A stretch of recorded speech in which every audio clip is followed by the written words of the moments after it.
अगर आप UK triple S C accountant exam crack करना चाहते हैं तो इसके लिए सबसे पहले आपको खुद को इम्प्रूव करने की ज़रूरत है और इसमें हेल्प करेगी हमारी स्पेशली टीम के द्वारा तैयार किया गया 22 मॉक टेस्ट, जिसमें आपको 1500 से ज़्यादा क्वेश्चंस मिलेंगे with detail analysis, detail solution. So इसमें आपको क्या क्या मिलने वाला है? सबसे पहली चीज तो आप इसमें टाइम मैनेजमेंट सीखोगे। दूसरी चीज इसमें आपको डिटेल सॉल्यूशन मिलेगा विथ एनालिसिस। तीसरी चीज इसमें आपको आप all India performance, all India rank पता चल जाएगा कि आप कहां पर हो और बाकी लोग कहां पर हैं, जिससे आप खुद को इंप्रूव कर सको बार बार, क्योंकि 22 मॉक टेस्ट हैं, आप खुद को बार बार इंप्रूव कर सकेंगे। और आप ही की तरह लॉट्स ऑफ स्टूडेंट्स ने, करीबन 3000 से ज्यादा स्टूडेंट्स ऑलरेडी हमारे द्वारा पढ़ाई करके, हमारी ऑफलाइन ऑनलाइन क्लासेस के द्वारा 3000 से ज़्यादा स्टूडेंट्स ने अभी तक गवर्नमेंट जॉब अचीव कर लिया है। सो इस बार आप भी अपना सीट बुक कीजिए और कंफर्म कीजिए, क्योंकि अपॉर्चुनिटी बार बार दस्तक नहीं देती है। तो नीचे दिए गए बटन पर क्लिक कीजिए और अभी अपना मॉक टेस्ट बुक कीजिए, जिसकी कीमत है मात्र 399 रुपए। इसमें मिलेगा आपको 22 मॉक टेस्ट। जी हाँ, 22 मॉक टेस्ट, 22 मॉक टेस्ट मिलेंगे। तो नीचे दिए गए बटन पर अभी क्लिक कीजिए और अपना सीट कंफर्म कीजिए। Hello everyone, welcome to our channel Lakshya academy. I am Anjali Pathak और आज के इस वीडियो में हम लोग डिस्कस करने वाले हैं एक्टिव एंड पैसिव वॉइस के बारे में। और सिर्फ इतना ही नहीं, हम लोग इस वीडियो में इसके रूल्स भी पढ़ेंगे। ठीक है, कि अगर हम लोग को एक्टिव टू पैसिव चेंज करना होता है या फिर पैसिव इनटू एक्टिव चेंज करना होता है तो हम लोग किस तरीके से चेंज करते हैं, उसके रूल्स क्या होते हैं। इसमें हम लोग टेंस वाइज सारे टेंस के फॉर्म को लेकर के चलेंगे और उनको कैसे चेंज करते हैं वो सब कुछ पढ़ेंगे। ठीक है, तो ये वीडियो जो है वो आपको बहुत ही ज़्यादा हेल्पफुल रहेगी। ठीक है, क्योंकि एक्टिव एंड पैसिव वॉइस जो है इस वीडियो को देखने के बाद आपका पूरे अच्छे तरीके से क्लियर हो जाएगा। अगर आप बिल्कुल भी नहीं जानते इसके बारे में तो भी आप बिल्कुल अच्छे तरीके से समझ जाएंगे। तो चलिए फिर आगे बढ़ते हैं वीडियो की ओर। सो स्टार्ट करते हैं हम लोग active and passive voice. Okay, let us first understand the meaning of voice and what is active voice and passive voice. Okay, तो सबसे पहले हम लोग देखते हैं मीनिंग ऑफ वॉइस क्या होता है। ठीक है, so what is voice of a verb. किसी भी वर्ब का वॉइस होता क्या है? The voice of a verb expresses whether the subject in the sentence has performed or received the action. Okay, clear हो रहा होगा आपको कि वॉइस ऑफ वर्ब क्या होता है। ये एक्सप्रेस करता है कि सब्जेक्ट जो है वो किसी एक्शन को या तो परफॉर्म कर रहा है या फिर उसके ऊपर एक्शन हो रहा है। ठीक है, यही दो चीज हो सकती है, या तो सब्जेक्ट जो है वो किसी एक्शन को परफॉर्म करेगा या उसके ऊपर कोई एक्शन होगा। ठीक है, एग्जाम्पल के साथ आपको क्लियर हो जाएगा। देखिए, the watchman opens the door.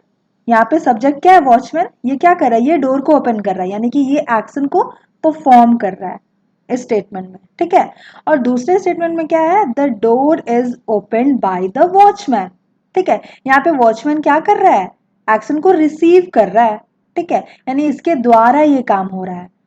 तो यही दो तरीके, या तो यही हो सकता है। ठीक है, या तो फिर सब्जेक्ट जो है वो किसी एक्शन को परफॉर्म कर सकता है या फिर तो वो किसी एक्शन को रिसीव कर सकता है। तो यही हमारा कहलाता है वॉइस ऑफ वर्ब। क्लियर है? वॉइस ऑफ वर्ब क्या करता है? वो एक्सप्रेस करता है कि सब्जेक्ट जो है वो किसी एक्शन को परफॉर्म करे या फिर एक्शन को वो रिसीव कर रहा है। और ये दो एग्जाम्पल तो आपका क्लियर हो गया होगा। चलिए फिर आगे बढ़ते हैं हम लोग। Types of voices of verb. Verb के वॉइसेस के मतलब कितने टाइप्स होते हैं? जनरली इसके टू टाइप्स होते हैं। Okay, verbs have two voices, जैसा कि आप पहले भी जानते हैं और इसकी हमारे इस वीडियो की हेडिंग ही थी, क्या थी? Active voice and passive voice. Okay, so यही है types of voices of verb. First type हो जाएगा active voice and second type हो जाएगा पैसिव वॉइस। तो आगे इस वीडियो के आगे हम लोग देखेंगे कि इन दोनों के बीच डिफरेंस क्या है। ठीक है, तो बिना टाइम वेस्ट किए चलिए बढ़ते हैं, डिफरेंस देखते हैं हम लोग क्या है। चलिए सबसे पहले पढ़ लेते हैं एक्टिव वॉइस क्या होता है। When an action performed by the subject is expressed by the verb, it is an active voice. Okay, active voice is used when more straightforward relation and clarity is required between the subject and the verb. तो इस definition से हम लोग clear हो रहा होगा कि अगर कोई एक्शन जो है वो परफॉर्म कर रहा है सब्जेक्ट, तो वहां पे क्या होगा, एक्टिव वॉइस होगा। ठीक है, वर्ब जो है वहां पे वो एक्सप्रेस करेगा एक्टिव वॉइस को। क्लियर है? यहाँ पे ये जो होता है ना, एक्टिव वॉइस जो होता है वो मोर स्ट्रेट फॉरवर्ड यूज होता है। मतलब यहाँ पे ये क्लियर बताता है रिलेशन को, सब्जेक्ट एंड वर्ब के बीच के रिलेशन को ये बहुत ही क्लियर बताता है। ठीक है, तो हम लोग देखते हैं एग्जाम्पल, उससे बहुत अच्छे से आपका क्लियर हो जाएगा। देखिए यहाँ पे एक्टिव वॉइस एग्जाम्पल क्या है, हेंस ले एग्स। ठीक है, यहाँ पे क्या है, सब्जेक्ट और वर्ब। ठीक है, दोनों का रिलेशन बिल्कुल क्लियर है। ठीक है, और यहाँ पे पहली बात तो ये हम लोग को ध्यान देना है कि ये क्या कर रहा है, यहाँ पे जो सब्जेक्ट है वो एक्शन को परफॉर्म कर रहा है। हैन जो है वो एग ले कर रही है। ठीक है, तो ये एक्शन को परफॉर्म कर रही है, तो ये एक्टिव वॉइस है। सेकेंड भी स्टेटमेंट जो है, बर्ड्स बिल्ड नेस्ट्स। ठीक है, तो बर्ड्स भी क्या कर रही है, नेस्ट बना रहे हैं। ठीक है, तो यहाँ पे भी क्या हो रहा है, सब्जेक्ट जो है वो किसी एक्शन को परफॉर्म कर रहा है। तो ऐसे सेंटेंस में जहां पे सब्जेक्ट जो होता है वो किसी एक्शन को परफॉर्म करता है, तो वो हमारा हो जाता है एक्टिव वॉइस। क्लियर है? चलिए ठीक है, अब देख लेते हैं पैसिव वॉइस क्या होता है। When the action expressed by the verb is received by the subject, it is passive voice. Clear है?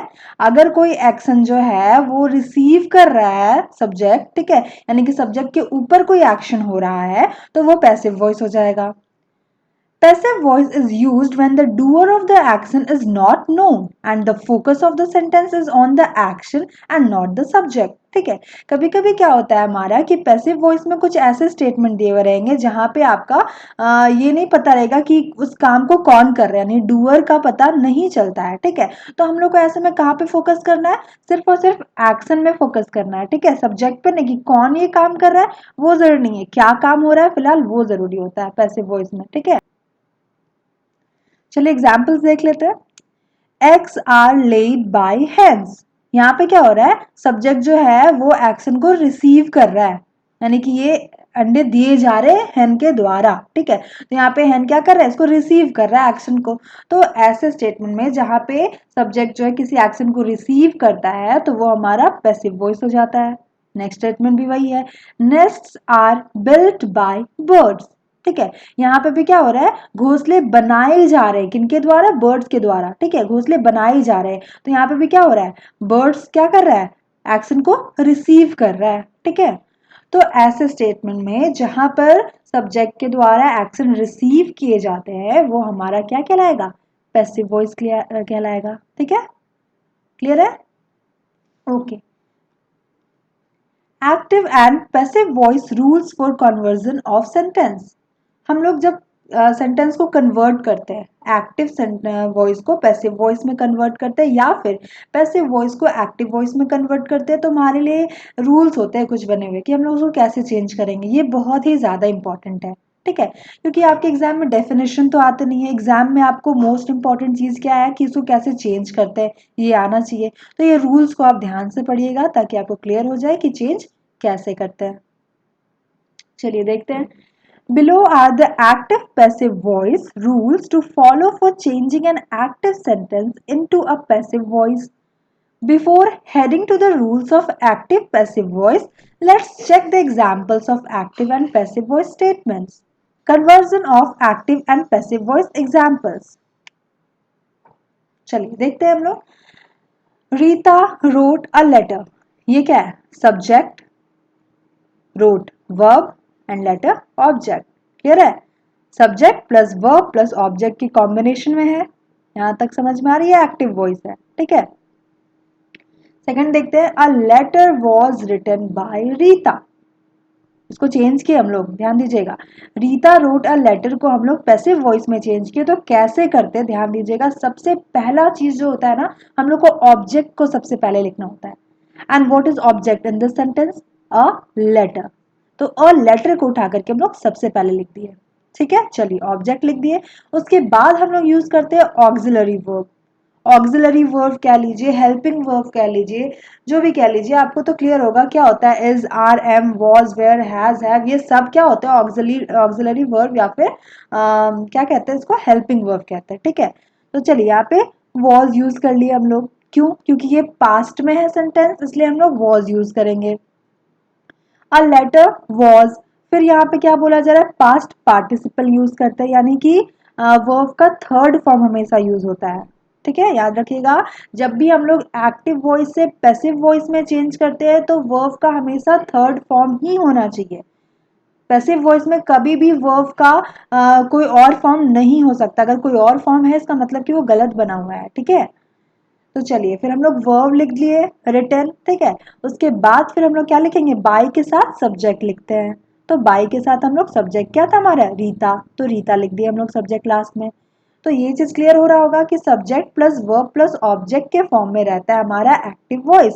और एक्टिव वॉइस को जब हम लोग पैसिव वॉइस में कन्वर्ट करते हैं तो हम लोग ऑब्जेक्ट पहले ले आते हैं, फिर ऑक्सिलरी वर्ब या हेल्पिंग वर्ब लिखते हैं, उसके बाद फिर वर्ब का थर्ड फॉर्म डालते हैं, उसके बाद बाय के साथ सब्जेक्ट डाल लेते हैं। क्लियर है? ठीक है, दूसरा स्टेटमेंट भी हम लोग देख लेते हैं। She कुक्स food. ठीक है, तो यहाँ पे क्या हो जाता है, subject plus verb plus object. यहाँ भी वही चीज है, इसको तो आप खुद से भी कर सकते हो। क्या होगा, फूड हमारा पहले हो जाएगा, लेकिन अब यहाँ पे हम लोग फूड के साथ दी लगाए हैं। क्यों? क्योंकि पहले से स्टेटमेंट में बताया जा रहा है शी कुक्स फूड, कौन सा खाना बना रही है, क्या बना रही है, क्लियर नहीं है। लेकिन यही अगर हम लोग दूसरे स्टेटमेंट में आ जाए तो हम लोग को अब तो पता है ना कि किस खाने के बारे में बात किया जा रहा है, उस खाने के बारे में बात किया जा रहा है जो वो बनाई है। तो यहाँ पे फूड हमारा क्या हो गया, स्पेसिफिक हो गया, तो इसके साथ हम लोग दी लगाएंगे। अगर आप लोग आर्टिकल अच्छे से पढ़े होंगे तो ये चीज आपके दिमाग में होगा।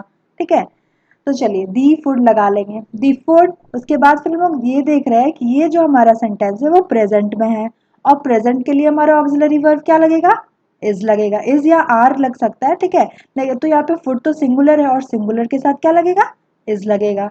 द फूड इज, फिर हमको चाहिए क्या, पास्ट पार्टिसिपल, यानी कि वर्ब का थर्ड फॉर्म चाहिए। तो कुक का थर्ड फॉर्म क्या हो जाता है, कुक्ड हो जाता है। क्लियर है? उसके बाद फिर बाय के साथ सब्जेक्ट डाल देंगे। तो बाय तो लिख लिए, अब आप बोलोगे यहाँ पे शी क्यों नहीं लिखे, हर क्यों लिखे। तो याद रखिएगा कि जब भी एक्टिव वॉइस को पैसिव वॉइस में चेंज करते हैं तो हमारा जो भी प्रोनाउन होता है ना वो चेंज हो जाता है। नाउन तो वैसे ही रहता है, लेकिन अगर प्रोनाउन लिखा हुआ है तो वो हमारा चेंज हो जाता है। ठीक है, ये भी चीज जो है ना, ये मैं अच्छे से टेबल बना करके आपको आगे की इसी वीडियो में बताने वाली हूँ, तो इस चीज को ध्यान रखिएगा कि कौन से प्रोनाउन को हम लोग किस में चेंज करेंगे, ये मैं आपको आगे बताऊंगी। ठीक है, फिलहाल आप जान लीजिए कि शी को हम लोग किस में चेंज करते हैं, हर में चेंज करते हैं। ठीक है, चलिए क्लियर है, the food is cooked by her. Clear हो रहा होगा आपको? ओके, आगे बढ़ते हैं। तो रूल नंबर 1 हमारा क्या कहता है, identify the subject plus verb plus object. ठीक है, subject verb and object in the active sentence to convert to passive voice. सबसे पहले तो आप आइडेंटिफाई कीजिए कि जो आपका सेंटेंस जो दिया हुआ है वो subject plus verb plus object के फॉर्म में है या नहीं है। तो चेक करना होता है हम लोग को सबसे पहले। रूल नंबर 1 हमको क्या कहता है कि सबसे पहले आप चेक कीजिए कि वो subject plus verb plus object के फॉर्म में है या नहीं। तो हम लोग इसमें चेक कैसे करेंगे, सब्जेक्ट देख लेते ही है हमारा, वर्ब देख लेते ड्राइव से हमारा, और ऑब्जेक्ट देख लेते हैं कि हमारा क्या है, कार है। तो ये तो हमारा क्लियर हो गया। ठीक है, अब रूल नंबर 2 क्या कहता है, interchange the sub object and subject with each other. अब यहाँ पे ऑब्जेक्ट को सब्जेक्ट की जगह और सब्जेक्ट को ऑब्जेक्ट की जगह, यानी कि हम लोग इसको इंटरचेंज कर देते हैं। Object of the active sentence become the subject of the passive sentence. ध्यान रखिएगा कि एक्टिव सेंटेंस में जो ऑब्जेक्ट होता है ना वो पैसिव सेंटेंस में क्या हो जाता है, सब्जेक्ट बन जाता है। ठीक है, तो चलिए देखते हैं एग्जाम्पल क्या है, शी निट्स स्वेटर। ठीक है, तो चेक कर लेते हैं हम लोग, सब्जेक्ट है हमारे पास, वर्ब है हमारे पास और ऑब्जेक्ट भी है हमारे पास। तो सेकंड रूल के अकॉर्डिंग हम लोग को क्या करना है, ऑब्जेक्ट को सब्जेक्ट बना देना है। ठीक है, यानी कि स्वेटर को हम लोग पहले ले आएंगे। अब यहाँ पे पता है कि किस स्वेटर के बारे में बात की जा रही है, तो उसके साथ क्या लग जाएगा, दी लग जाएगा। क्लियर है, दी स्वेटर। उसके बाद यहाँ देख लेते हैं कि ये प्रेजेंट टेंस है ना, नेट्स लिखा हुआ है या प्रेजेंट टेंस है। ठीक है, तो प्रेजेंट टेंस को जब हम लोग चेंज करते हैं तो प्रेजेंट टेंस के लिए हम लोग क्या यूज करेंगे, कौन सा हेल्पिंग वर्ब यूज करेंगे, यहाँ पे इज यूज करेंगे, वॉज तो कर नहीं सकते। ठीक है, तो इज यूज करेंगे। उसके बाद वर्ब का हमारा थर्ड फॉर्म होना चाहिए और नेट्स का क्या हो जाएगा, नेटेड हो जाएगा। यहाँ भी क्लियर है। और बाय के साथ हमारा क्या लग जाता है, जो हमारे सेंटेंस में सब्जेक्ट था वो इधर ऑब्जेक्ट बन जाता है। बाय लगा दिया, और इससे पहले भी हम लोग ये चीज सुन चुके हैं कि शी के साथ किसी के लिए क्या लगाते हैं हम लोग, हर लगाते हैं। तो क्लियर हो रहा होगा आपको कि the sweater is knitted bye her. यहाँ पे रूल नंबर 2 के अकॉर्डिंग सबसे इंपॉर्टेंट चीज क्या है कि ऑब्जेक्ट स्वेटर जो है वो इंटरचेंज हो जा रहा है सब्जेक्ट शी के साथ, ठीक है। ऑब्जेक्ट पहले हो जाता है, सब्जेक्ट बाद में हो जाता है। ये चीज, ये जो इंटरचेंज हो रहा है ना, ये चीज आप ध्यान रखिएगा, ये रूल नंबर 2 यही कह रहा है, ठीक है। चलिए अब रूल नंबर 3 की ओर ध्यान देते हैं। इन passive voice sometimes the subject is not used, that is the subject in passive voice can be omitted if the sentence without it gives enough meaning, ठीक है। अभी आप इस चीज को भी ध्यान में रखिएगा कि कभी कभी क्या होता है कि पैसिव वॉइस में क्या होता है, कभी कभी सब्जेक्ट मेंशन नहीं रहता है, ठीक है। और सब्जेक्ट वहां पे क्या हो जाता है, ओमिट कर दिया जाता है, हटा दिया जाता है। क्यों? क्योंकि बिना सब्जेक्ट के भी काम चलता है वहां पे, तो वहां पे सब्जेक्ट होते ही नहीं है। तो आप इस चीज को भी ध्यान में रखिएगा कि ऐसा भी हो सकता है। Milk is sold in litres, ठीक है, यहाँ पे कोई सब्जेक्ट नहीं है, ठीक है, कोई प्रोनाउन नहीं यहाँ पे दिया हुआ, कुछ भी नहीं है, ठीक है। तो यहाँ पे सिंपली लिखा है milk is sold in litres, ठीक है। तो ऐसे भी सेंटेंस आपके आ सकते हैं, ठीक है। चलिए रूल नंबर 4 देख लेते हैं। Change the base verb in the active sentence into the past participle, that is third form verb in passive sentence, that is preceded by, with, to, etc. Base verbs are never used in passive voice sentences.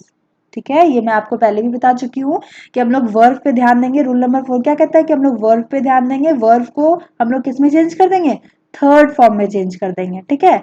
और verb के साथ ही क्या लगेगा, bye, with या to को हम लोग use करते हैं, और भी चीजें यूज करते हैं, ठीक है। तो फिलहाल हम लोग देखते हैं सेंटेंस में।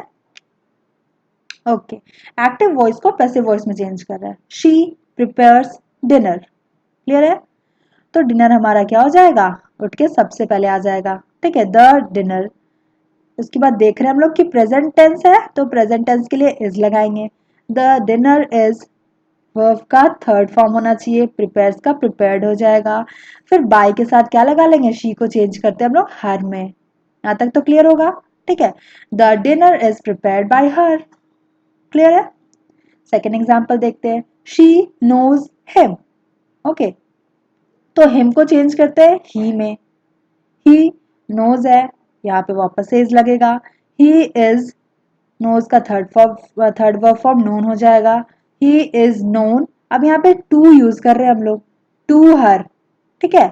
यहाँ ध्यान दीजिएगा, जरूरी नहीं है कि बाय ही हो, जरूरी नहीं है कि हर बारी अगर पैसिव वॉइस में चेंज करते हैं तो बाय लिखे।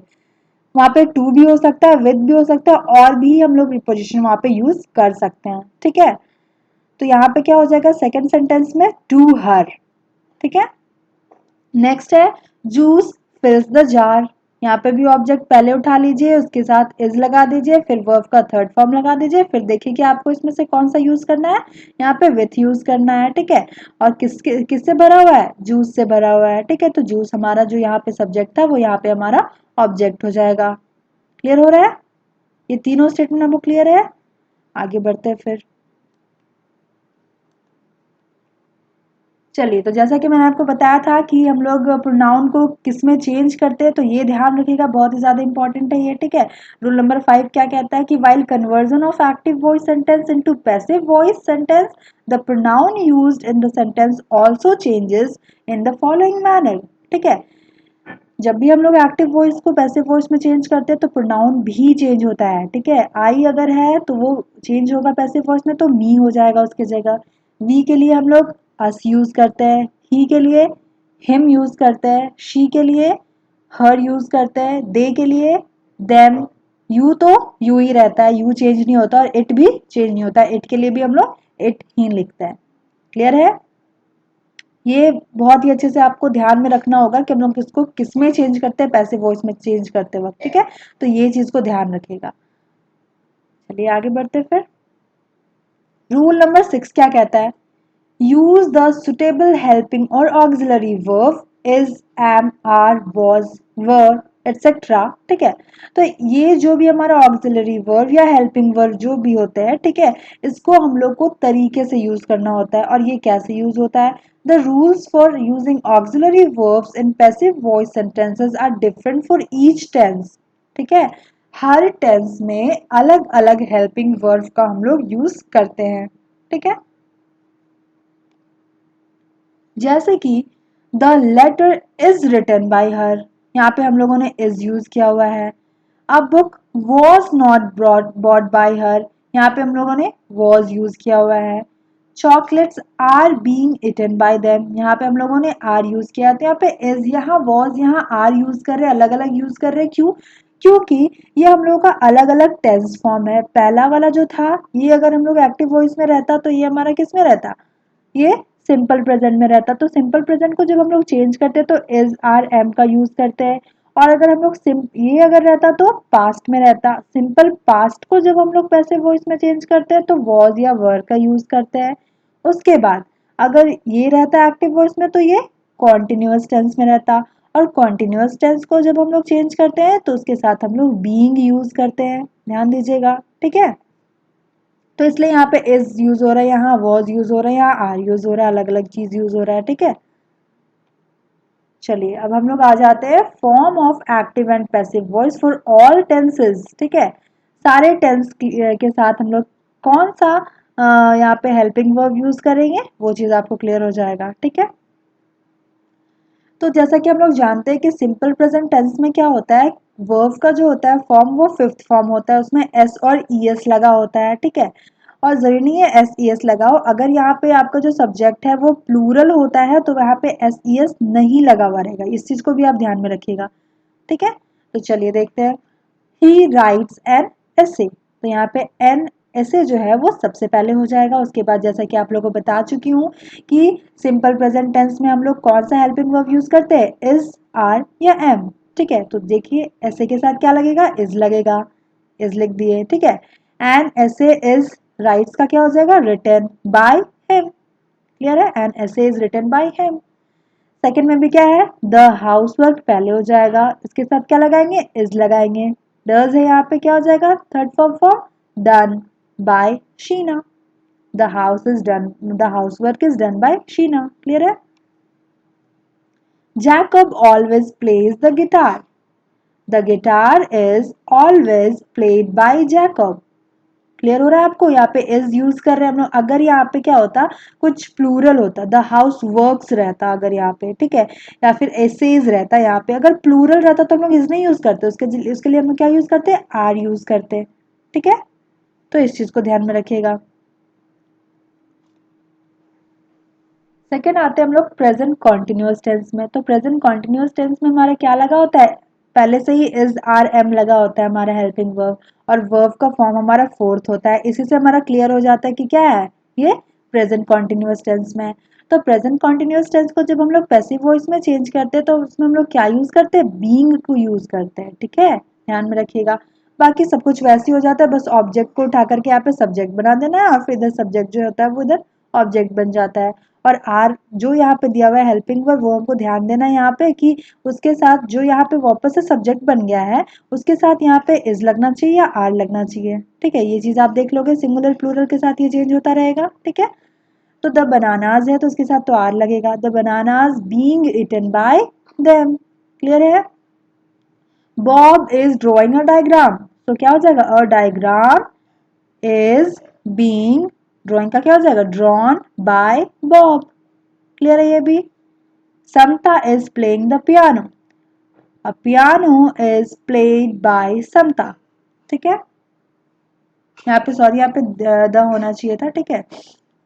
She is waiting for Reema, Reema is being waited for by her, ठीक है। यहाँ पे फॉर है इसलिए हम लोग यहाँ पे फॉर भी यूज किए हैं, ध्यान दीजिएगा, ये फॉर रिमूव नहीं होगा, ये फॉर यहाँ पे रहेगा। Reema is being waited for by her, ठीक है।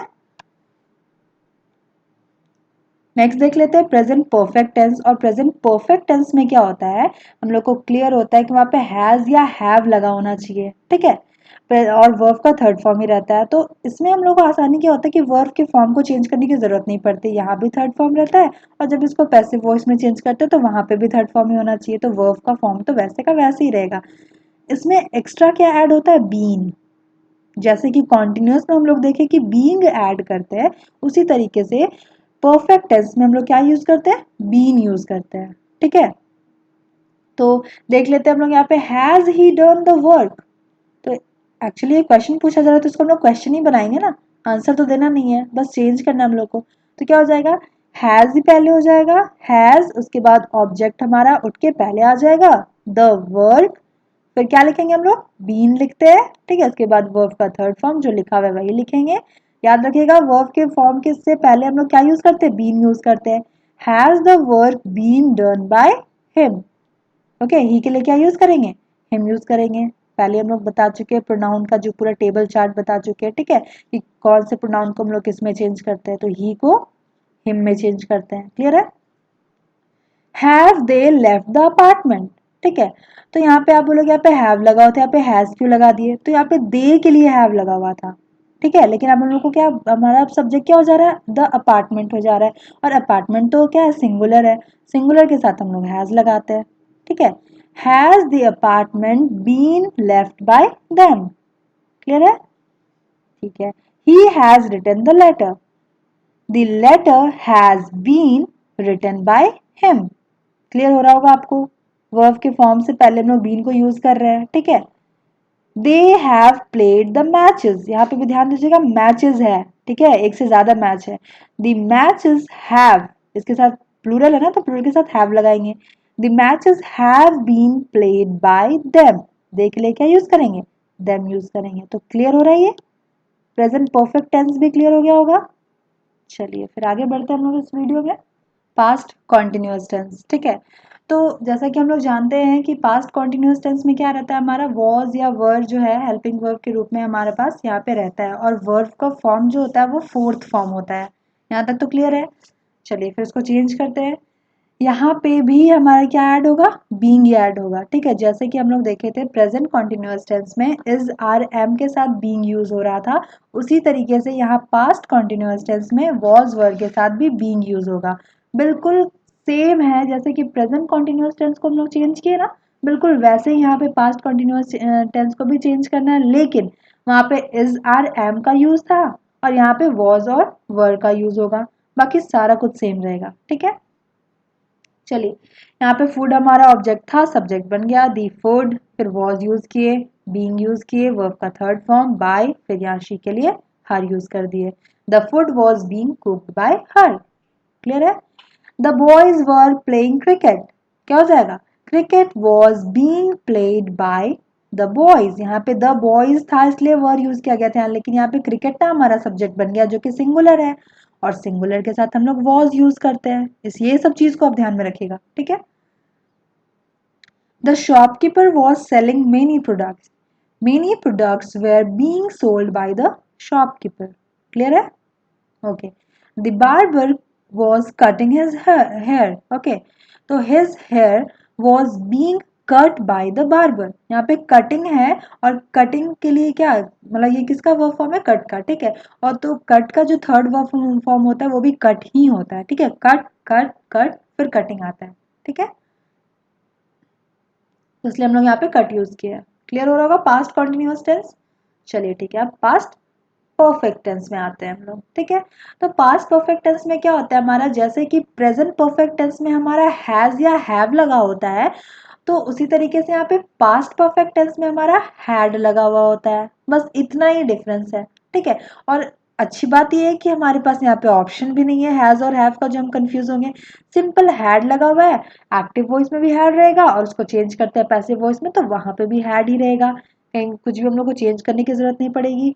और अच्छी बात यह है कि यहाँ पे भी वर्ब का थर्ड फॉर्म होता है और पैसिव वॉइस में भी वर्ब का थर्ड फॉर्म होता है, तो वर्ब के फॉर्म को भी चेंज करने की जरूरत नहीं पड़ेगी। लेकिन हम लोग को जैसे कि देखे थे हम लोग प्रेजेंट परफेक्ट टेंस में हम लोग बीन का यूज किए थे हैज और हैव के साथ, जस्ट लाइक दैट हम लोग पास्ट परफेक्ट टेंस में भी हैड के साथ क्या यूज करेंगे, बीन यूज करेंगे। ये भी चीज क्लियर हो गया आपको। और बस वही क्या करना है, ऑब्जेक्ट को उठा के सब्जेक्ट बना देना है, सब्जेक्ट को उठा करके यहाँ पे ऑब्जेक्ट बना देना है, ठीक है। चलिए फिर देखते हैं। She had won the match. The match had been won by her. Clear हो रहा होगा। I had finished her work. Her work had been finished by me. I को किस में चेंज करते हैं, me में, क्लियर है।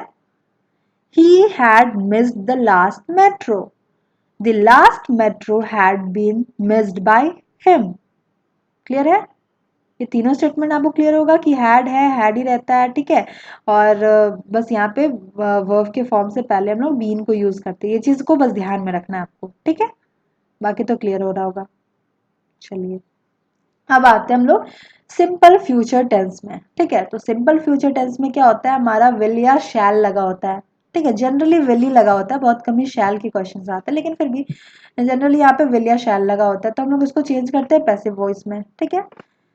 यहाँ पे भी क्या करना है, ध्यान दीजिएगा, यहाँ पे हम लोग यूज करते हैं बी, ठीक है।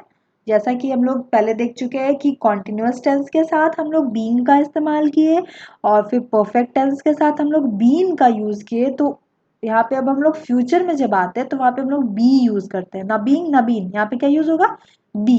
क्लियर है। He will write a letter, a letter पहले हो जाएगा, अ लेटर विल का विल ही रहेगा यहाँ पे, a letter will be, okay. और राइट का third form written by him. Clear है। A letter will be written by him. Clear हो रहा होगा आपको बहुत ही आसानी से। चलिए आगे देखिए, he will repair her cycle, her cycle will be repaired by him. He के लिए क्या यूज कर रहे हैं हम लोग यहाँ पे, हिम यूज कर रहे हैं। क्लियर है। He will start the meeting, the meeting will be started by him. ये भी क्लियर है आपका। तो सिंपल फ्यूचर टेंस तो बहुत ही अच्छे से क्लियर हो गया होगा, ठीक है। कैसे हम लोग चेंज करते हैं, बस यहाँ पे बी का यूज करते हैं हम लोग वर्ब फॉर्म से पहले, ठीक है। और वर्ब का तो थर्ड फॉर्म रहता है, ये तो पहले से ही क्लियर है। इतनी बार रिपीटेशन हो गई ये चीज कि आपके माइंड में बिल्कुल फिट हो गया होगा कि वर्ब का थर्ड फॉर्म ही रहता है जब वो पैसिव वॉइस में रहता है, तो ठीक है। चलिए फिर देखते हैं फ्यूचर परफेक्ट टेंस। यहाँ पे लोग फ्यूचर कॉन्टिन्यूअस इसलिए नहीं देखे ना, क्योंकि फ्यूचर कॉन्टिन्यूअस में जैसा का वैसे ही रह जाता है, ठीक है। वो चेंज नहीं होता है, वो पैसिव वॉइस में चेंज नहीं होगा। अगर आपके पास ऑप्शन आता है ना, अगर वो फ्यूचर कॉन्टिन्यूअस टेंस में दिया हुआ है और बोला जाए कि इसको पैसिव वॉइस में चेंज कीजिए, तो वहाँ पे एक और ऑप्शन रहेगा आपके पास कि it will not change in passive voice, ठीक है। वो चेंज होगा ही नहीं पैसिव वॉइस में, इस चीज को ध्यान में रखिएगा, ठीक है। चलिए इसलिए हम लोग आगे बढ़ गए ना, फ्यूचर परफेक्ट टेंस में आ गए। इसमें क्या होता है, फ्यूचर परफेक्ट टेंस में हमारा हैज या हैव लगा होता है, ठीक है। तो देखते हैं यहाँ पे क्या है, Meena will not have changed the bedsheet. क्या हो जाएगा यहाँ पे, द बेडशीट पहले आ जाएगा, the bedsheet will not have, लेकिन यहाँ पे वर्ब के फॉर्म से पहले बीन लगा हुआ होगा, ठीक है। यहाँ पे हैज हैव हैड ये सब रहता है ना, वहां पे क्या लगा होता है, बीन लगा होता है। ध्यान रखिएगा इस चीज को। The bedsheet will not have been changed by Meena. Clear है। Okay. They will have won the match. The match will have been won by them. यहाँ भी क्लियर हो गया, ऑब्जेक्ट उठ के पहले आ गया, will have been, वर्ब का थर्ड फॉर्म, बाय के साथ जो भी यहाँ पे प्रोनाउन चेंज होगा वो चेंज करके लिख देंगे, दे के लिए them, ठीक है। Reena will have washed the skirt, ठीक है। The skirt will have been washed by Reena. ये भी क्लियर होगा आपको। ऑब्जेक्ट पहले हो गया, the skirt will have been washed by Reena. Clear है। चलिए आई होप कि आपको ये टेंस के लिए हम लोग कैसे चेंज करते हैं, ठीक है। डिफरेंट डिफरेंट टेंस फॉर्म में जब आपका एक्टिव वॉइस का क्वेश्चन रहेगा उसको पैसिव वॉइस में चेंज करना होगा, तो हम लोग वहाँ पे कौन सा हेल्पिंग वर्ब वहाँ पे ऐड करेंगे, उसके साथ बी लगाएंगे, बीन लगाएंगे, या बींग लगाएंगे, या कुछ भी नहीं लगाएंगे, ठीक है। या फिर हम लोग वहाँ पे वर्ब फॉर्म की तो बात ही नहीं करनी, क्योंकि वो तो हमेशा थर्ड वर्ब फॉर्म ही रहता है, ठीक है। तो चलिए ये तो आपका क्लियर है। वहाँ पे और भी एक चीज हम लोगों ने सीखा कि यहाँ पे जरूरी नहीं है कि बाई हो, विथ भी हो सकता है, टू भी हो सकता है, और भी चीजें हम लोग यूज करते हैं, तो वो हम लोग को सेंटेंस के अकॉर्डिंग देखना होगा, ठीक है। तो आई होप कि आपको ये अच्छे से क्लियर हो चुका होगा कि किस टेंस फॉर्म को हम लोग किस तरीके से पैसिव वॉइस में चेंज करते हैं। Thanks for watching guys.